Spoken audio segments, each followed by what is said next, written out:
धनबाद के बागमारा स्थित मधुबन थाना क्षेत्र के हिलटॉप आउटसोर्सिंग में हुए हिंसक झड़प मामले में आज गिरिडीह सांसद चंद्र प्रकाश चौधरी धनबाद समाहरणालय पहुंच उपायुक्त से की मुलाकात। आपको बता दें कि पिछले दिनों बागमारा स्थित मधुबन थाना क्षेत्र के हिलटॉप आउटसोर्सिंग में हुए हिंसक झड़प मामले में आज गिरिडीह सांसद चंद्र प्रकाश चौधरी धनबाद समाहरणालय पहुंचकर उपायुक्त से मुलाकात की। इस दौरान मीडिया से बात करते हुए सांसद चंद्र प्रकाश चौधरी ने कहा कि हिलटॉप आउटसोर्सिंग की घटना बीसीसीएल एरिया 3 के प्रबंधन की देन है। यहां न सिर्फ स्थानीय रियायतों की मांग को अनदेखा किया गया बल्कि फॉरेस्ट सहित कई अन्य क्लियरेंस भी नहीं ली गई और वहां कार्य शुरू कर दिया गया, जिससे झड़प हुई और उसमें एसडीपीओ सहित अन्य लोग घायल हुए। इस दौरान मेरे कार्यालय को भी जला दिया गया।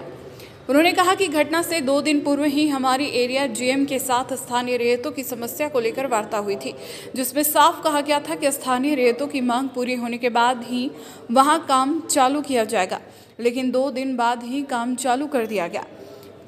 उन्होंने कहा कि जिस कारू यादव पर दर्जनों मामले दर्ज हैं, वैसे व्यक्ति को बीसीसीएल और हिलटॉप आउटसोर्सिंग कंपनी ने कैसे ठेका दे दिया, यह जांच का विषय है।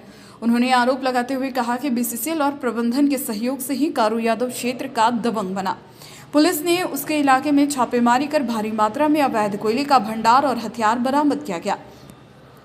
उन्होंने कहा कि झड़प में मेरा कोई हाथ नहीं है। इस दौरान मैं रेलवे की मीटिंग में दिल्ली में था और फिर भी मुझ पर मामला दर्ज किया गया। उन्होंने कहा कि जिस तरह से आपराधिक तत्वों के सहयोग से यहां माहौल बिगाड़ा गया, इससे पूरी जांच होनी चाहिए। इसके साथ ही उन्होंने इस मामले को संसद में भी उठाने की बात कही। बताते चले कि बीते 9 जनवरी को हिलटॉप आउटसोर्सिंग में हिंसक झड़प हुई थी, जिसमें दर्जनों राउंड गोलीबारी और बमबारी की गई थी और कार्यालय में भी आग लगाई गई थी। इस घटना में क्षेत्र के एसडीपीओ पुरुषोत्तम सिंह सहित कई अन्य घायल हुए थे। उन्होंने कहा इस घटना में जीएम भी दोषी है, उनके ऊपर भी कार्रवाई होनी चाहिए। उपायुक्त महोदय से मिले, चूँकि समय हमने लिया, कुछ अपने लोकसभा क्षेत्र के कुछ ऐसे मुद्दे हैं और ख़ास करके जो अभी हाल में ही जिस प्रकार से एरिया 3 में हिलटॉप कंपनी के द्वारा जिस प्रकार वहाँ के ग्रामीणों के साथ जो गोलीबारी हुआ और जो विशेष गुंडा लोग जो ग्रामीणों को दबाकर, डराकर, धमकाकर जो बाउंड्री वाल किया जा रहा था, जिससे ग्रामीण आक्रोशित होकर इस तरह का मुठभेड़ हुआ। नतीजा हुआ कि हमारे कार्यालय को भी आग लगाया गया, प्लस पुलिस प्रशासन को भी, डीएसपी को भी गंभीर चोटें आई। उस विषय पर भी मैंने शाम को एसपी से बात किया और आज उपायुक्त महोदय से भी बात कर रहा हूँ कि जो यह घटना घटा है, ये साजिश के तहत हुआ है और बिना एनओसी का, बिना टेंडर का, बिना लोगों का मुआवजा दिए इस तरह का बायजबरन काम करना, जिसका परिणाम हुआ है, आगे इस तरह की पुनरावृत्ति नहीं हो।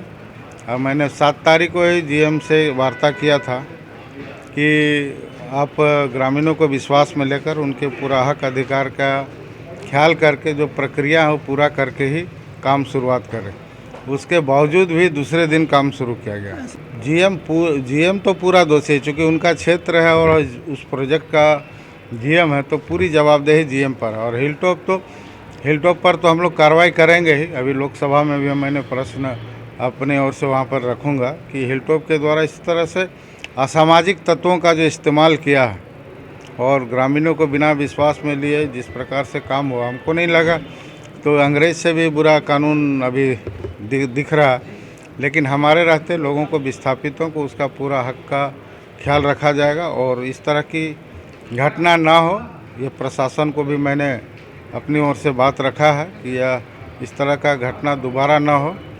यदि लोगों को इस तरह से दबाया जाएगा, धमकाया जाएगा, तो अब यह चीज़ हम बर्दाश्त नहीं करेंगे। हम लोगों के साथ रहेंगे, पब्लिक और जो विस्थापित है उसके साथ हम हमेशा। वो हिलटॉप कंपनी जो है जिस प्रकार से काम बिना डिमार्केशन का, मैंने डीसी से भी पूछा उपाय कि भाई आप जो सीमांकन हुआ, बिना सीमांकन का, बिना डिमार्केशन का, बिना जिला प्रशासन का कोई भी अधिकारी को कोई जानकारी नहीं और यह काम शुरू होना मतलब कहीं से अनुचित है और इस पर कार्रवाई होगा। आप देखिएगा, निश्चित है। जो मैंने डिमांड किया लिखित रूप से जो मांगा है, जो सारी प्रक्रिया है, जो टेंडर प्रक्रिया होने के बाद जो आप फॉरेस्ट क्लियरेंस आज तक नहीं हो पाया, इन्वायरमेंट क्लियरेंस आज तक नहीं हो पाया। विस्थापितों को कहाँ विस्थापित करेंगे यह भी तय नहीं हो पाया। अब उसके बाद काम शुरू करना ये कहीं समिति तो इससे कोई जनता के लिए हमको जेल भी जाना पड़ेगा तो हम जाएंगे। जो अपराधी तत्व के लोग हैं उस पर कार्रवाई करे, प्रशासन कार्रवाई करे, कार्रवाई हो भी रहा है और कड़ा से कड़ा सज़ा मिले ताकि ऐसे अपराधी तत्व के लोगों को सबक मिले, अन्यथा इस तरह की घटना होती रहेगी।